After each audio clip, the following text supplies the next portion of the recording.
All right, welcome to The Explainer. Today we're jumping into a huge revolution, one that literally dragged psychology out of the laboratory and into the real world, completely changing how we understand our own minds. And it all kicks off with this one simple but powerful question.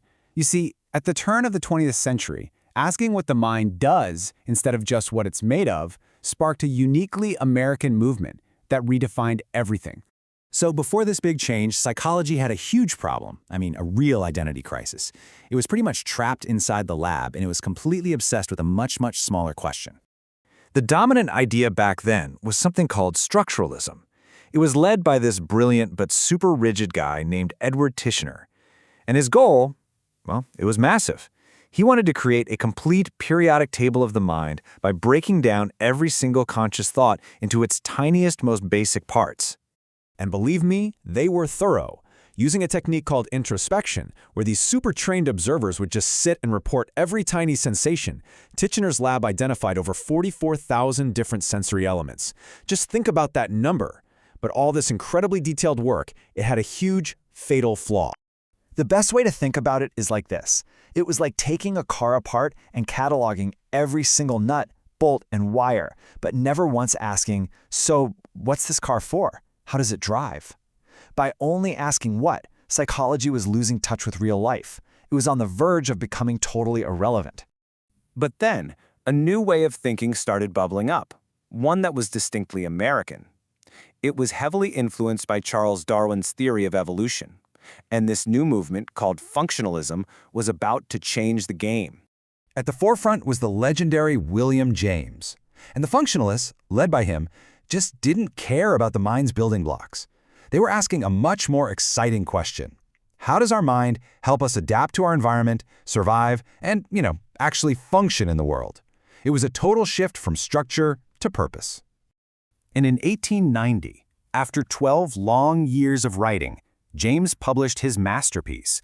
This thing was a beast, 1,200 pages, and it was so much more than a textbook. It basically set the entire agenda for a brand new, practical, and deeply American psychology. Just look at these ideas. Every single one of them yanks psychology out of the lab. The stream of consciousness, for example, just blows up Titchener's idea of static little pieces. And pragmatism, the idea that truth is all about practical consequences, that's the philosophical fuel for focusing on what actually works in the real world. Okay, so if William James is the guy with the big, revolutionary ideas, who is the one who took them out onto the streets? Who proved this stuff actually worked? Well, that would be another psychologist, Hugo Münsterberg.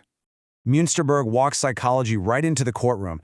He made this radical argument that our memories are not perfect video recordings. Nope, he said memory is actually a messy, flawed reconstruction that can be totally twisted by our emotions and suggestions. Look at this impact. In 1908, he basically invents the entire field of forensic psychology. Then, just 5 years later, he does it again, creating industrial psychology, pioneering things like using tests to match people to the right jobs. He wasn't just writing about theories, he was building entire fields that solved real everyday problems. So we have our philosopher James, and we have our practitioner Münsterberg.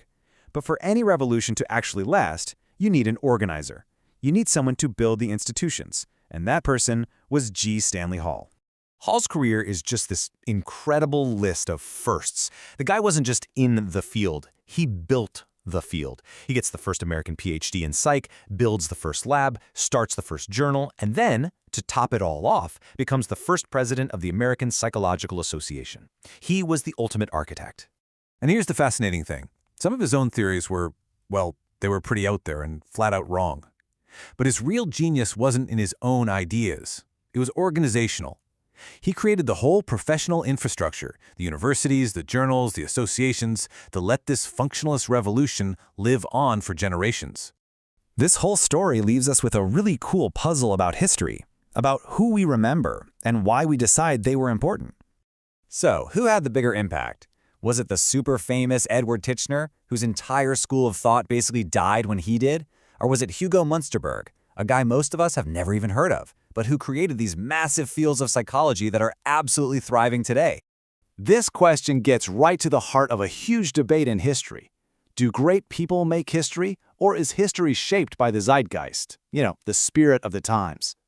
Think about it with Darwin. Was he this singular, once-in-a-lifetime genius who came up with evolution all on his own?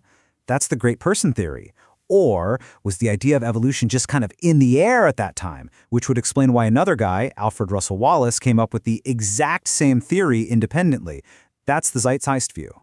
And that brings us right back to our story. See, the functionalist revolution wasn't just about a few brilliant guys like James, Munsterberg, and Hall.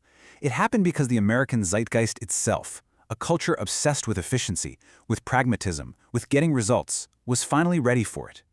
It was ready for a psychology that didn't just ask what the mind is, but what in the world it's actually for.